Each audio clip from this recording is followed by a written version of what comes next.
Okay, so let's start with a numerical related to provision, and let's understand the entire concept with the help of an example. Okay, so let's suppose there are debtors which are provided to us on 31st December 2015 as 1 lakh. Now, business believe that 5% of the debtors might default in future. So in the question they have told us to create 5% provision for doubtful debt. So 5% provision for doubtful debt is to be created. So what we are going to do? We are going to prepare profit and loss account, because provision will be created from current year profits. It's going to reduce current year profits. Balance sheet. Okay, so 5% of 1 lakh, that will be 5,000. It will be shown on the debit side. So I'm just writing in short PDD 5,000.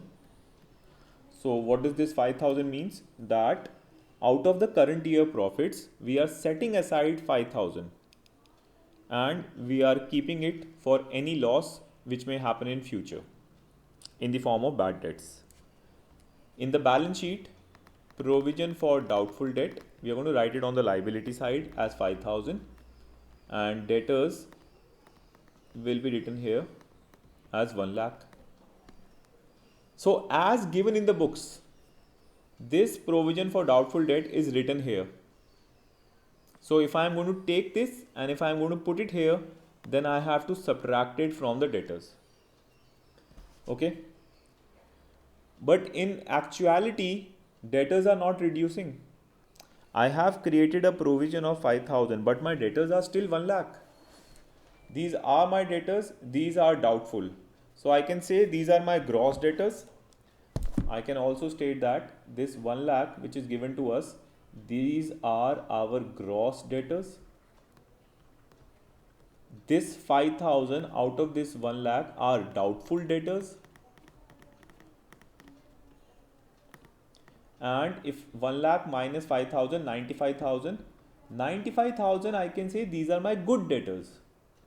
I am expecting them to pay in full. Okay. So if I am writing this 5,000 here, I am subtracting it from debtors, but in actuality, debtors are not reducing by 5,000. It is just a provision. We are expecting that in future debtor will not pay. So we are being conservative. We are showing our debtors a little less. We are reducing our debtors to the point where we believe, where we expect our debtors might not pay. But is it actually happening? No, it is just a provision. Now, let's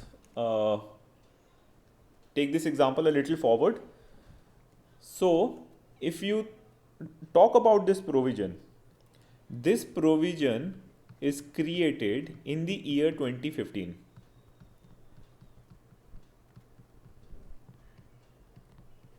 This provision is created in the year 2015, and what we will do with this provision, see, we have put this on the liability side. That means what?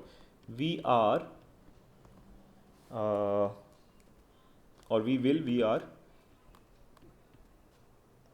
we are carrying forward this provision to the next year. Anything which is given in the balance sheet, it will be carried forward to the next year. Next year, the provision will be shown where? It will be shown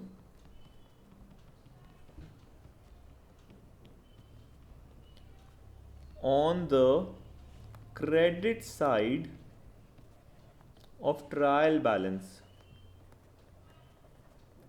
So when I'm talking about next year, I'm saying 2016. See, provision we create for future, but it is created out of the current year profits where we believe debtors might default. In the year in which we believe debtors might default, from that year's profit, we are creating provision. And once the provision is been created, it will move to the next year, then to the next year, then to the next year, until and unless an actual bad debt happens. Okay. So the provision which is created in 2015, it will be carried forward to the next year. Next year, it will be shown in the trial balance on the credit side because it's a provision. It's been put on the liability side. It's a loss. Okay. So therefore credit side. So next year, this provision, we can call it as old provision for doubtful debt. Okay, it was prepared in the year 2015. It's been carried forward to 2016. So we can say it is a provision which is old. So old provision for doubtful debt. Is this old provision affecting the debtors? No, it is not affecting the debtors. Debtors in our book are 1 lakh only. So if I talk about next year at the start, how much debtors will be there? They will be 1 lakh. We are subtracting it here in the year 2015, but in actuality it is not happening. We are expecting that to happen in future. So my gross debtors, my total debtors are 1 lakh. Provision for doubtful debt, in actuality it is not subtracting my debtors by 5,000. Okay. So if somebody asks you how much is the total debtors, you have to say 1 lakh. But then if they ask you, you are subtracting provision for doubtful debt from it, you are writing it as 95,000 in 2015, then how can you say it's 1 lakh? So you have to say according to the principle of according to the principle of prudence, we are creating a provision. We believe that in future our debtors might default, but as of today they haven't defaulted. So as of today my debtors are 1 lakh. What is this 5,000? They are doubtful. And what is this 95,000? They are good debtors. I believe they will pay me in full in future. Okay. So the provision which we are carry forwarding it to the next year, this will be now known as old provision in 2016. Now let's talk about 2016. Okay, so now let's draft a trial balance,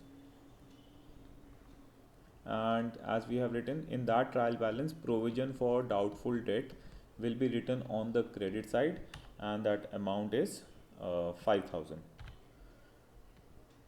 Let's talk about 2016. So now let's understand, suppose in 2016 actual bad debts of rupees 3,000 has taken place. In 2016 actual bad debts of 3,000 has taken place. Now what? Bad debt is an expense, bad debt is a loss, but for this bad debt last year itself we have created a provision. As per principle of prudence, we were expecting 10% of debtors might default. So we have created a provision for 10%. Now in 2016, actual bad debt came out to be 3,000. So is the 3,000 my loss? Is 3,000 will be considered in my P&L? No. This 3,000 will now be met out of this 5,000. So this 3,000 of bad debt will be met out of the provisions which we have created in 2015. It will be met out of the given provision which is given in the trial balance as 5,000. Okay. In addition to this, first this happened.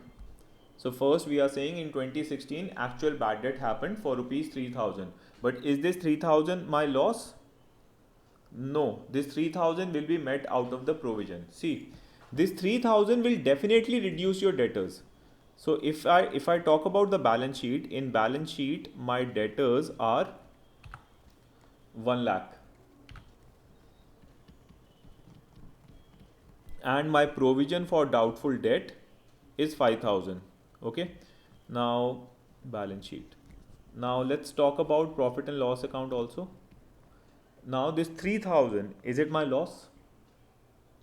Will it be a part of P&L here? No. This 3,000 will be subtracted from PDD. My remainder PDD will be 2,000 and this 3,000 will be subtracted from my debtors and my debtors will be 97,000. See, bad debts happened. Bad debts happened, so bad debts are going to reduce my debtors. Okay. When bad debts happen, we write the journal entry bad debt account debit to debtors. So debtors we have reduced and bad debt account we have debited it. That bad debt is my loss. That is an expense. I should put it in P&L account, but we are not doing it. Why? Because we have already made a provision. So we are using that provision to meet that loss. So therefore, this 3,000 does not belong to profit and loss account. It will not go in profit and loss account. It will be deducted from the old provision. So this is what is happening. Okay, now this is the first thing which is given to you. Second, let's say in 2016, it's been said that you have to make further provision for doubtful debt rupees 4,000. So this is a new provision which has to be created in 2016. So please don't get confused by the provision which we created in 2015. We are now talking about 2016. We are now talking about at the end of 2016. So at the end of 2016, first we realized that there is an actual bad debt of 3,000. That actual bad debt is met out of the given provision. This provision which we carry forwarded to 2016 and we met this 3,000 out of the given provision. Now they are asking you to create a new provision in 2016 for future. And they are asking you to create a provision of 4,000. Okay. So let's understand this. Will you create a provision of 4,000?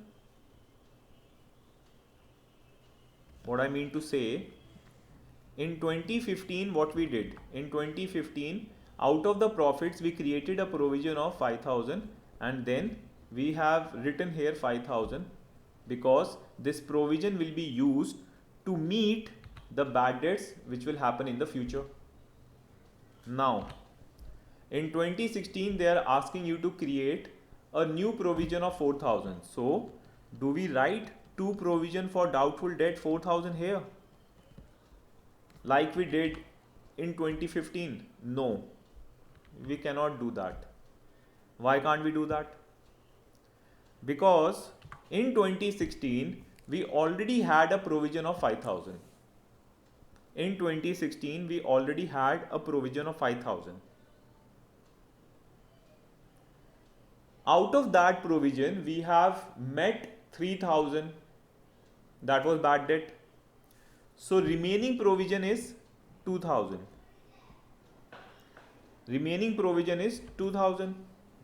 So I will not create a provision of 4,000.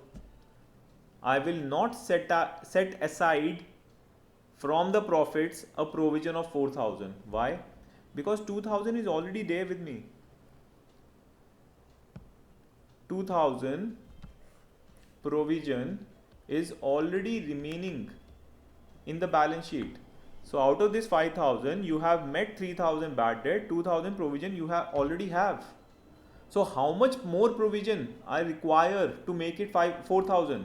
I require an additional provision of 2,000 so that in total 4,000 comes in my balance sheet.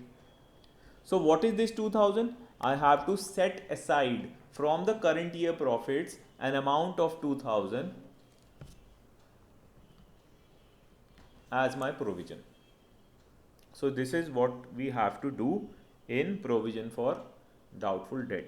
Okay, so please go through this video again to understand the entire concept, and if you still believe that this need to be discussed, so we'll discuss it in the class once more. Okay, so quickly recap. So in this situation we are saying that on 31st December 2015 we have debtors 1 lakh. And we expect in future 5% of the debtors will default. So 1 lakh into 5% we calculated. Why? According to principle of prudence. According to principle of prudence, any expected losses in future, any expected expense in future, you have to record it. So we recorded it. How we record it? From the current year profits, we set aside 5,000. It will be used in the future. So therefore on the liability side also we have written it. We can take this and we can subtract it from the debtors. But is it actually reducing debtors? No. It is expected to reduce debtors. So my debtors are not going to be reduced by 5,000. Even if I am writing here minus 5,000, so my total debtors are 1 lakh. My doubtful debtors, I believe they will not pay me 5,000. And good debtors, I believe they will pay me for sure 95,000. It means this. Debtors in actuality is 1 lakh. They are not been reduced. We are showing it, we are deducting it and showing it so that to state that we are expecting these debtors will not pay us in future. Okay, so in 2015 we have created a provision. Now this provision will be carried forward to next year in 2016. So 2016, where will this provision be? It will be in the trial balance. And where it will be? It will be on the credit side. Then in 2016, at the end of the year, bad debts happened. The amount of bad debts happened 3,000. So will this bad debt be a loss? Yes, it is a loss. But are we going to consider it as a loss? No, we are not going to. Why? Because we have already set aside a provision for this. 5,000. This loss of 3,000 will be met from this provision.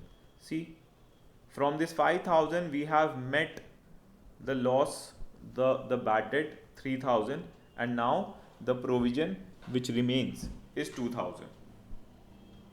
But do remember, when the bad debt happened, now it has actually reduced my debtors by 3,000. So debtors are going to be deducted by 3,000.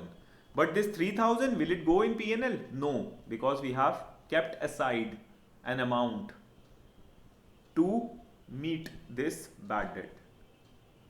So debtors 97,000 and now provision for doubtful debt 2,000 in the balance sheet. In addition to this, they are saying that you have to create a further provision for doubtful debt. So they are saying that provision for doubtful debt in totality, now we require it to be 4,000. So what does it mean? It means that in your balance sheet, provision should be 4,000 in total. But we already have provision of 2,000 with us. It is remainder. It is remaining here. So am I supposed to set aside from my profits 4,000? No. I already have 2,000, so I'll take out 2,000 more from my net profits and I'm going to put it here. So this is the complete concept of provision for doubtful debt. Okay. Now let's look at the formula which I have told in class. So I'm going to rewrite it. So bad debts, which is an expense, it is given in the trial balance. Further bad debts, it's also an expense, it is also a loss which is given in adjustment. We are going to add this up. Total. Okay. Then new provision is created. And how do we calculate this new provision? We take the total debtors. From that, we deduct the further bad debts. We'll get net debtors, and on that we are going to create the new provision if it is given in the percentage form. So this is a loss which we have to set aside from the current year profits. No, this is a loss which has actually happened and therefore it is a part of P&L. This is a loss which we are expecting in future. This is a loss from the current year profits which we are expecting in future. So that's why we have to set aside this new provision from my current year profits. So if you see, this is a loss, this is an expected loss, both of them are added because both the things are adding to my expected loss. So total loss for current year. But if I have old provision, I will meet these losses out of the old provision. If it comes out to be positive, that means loss, profit and loss account debit side. If it comes out to be negative, that means our old provision was more than the loss which happened, than the loss which is expected in the future. So a benefit for us. So therefore P&L account credit side. So I hope this is clear. So let's discuss this further in class.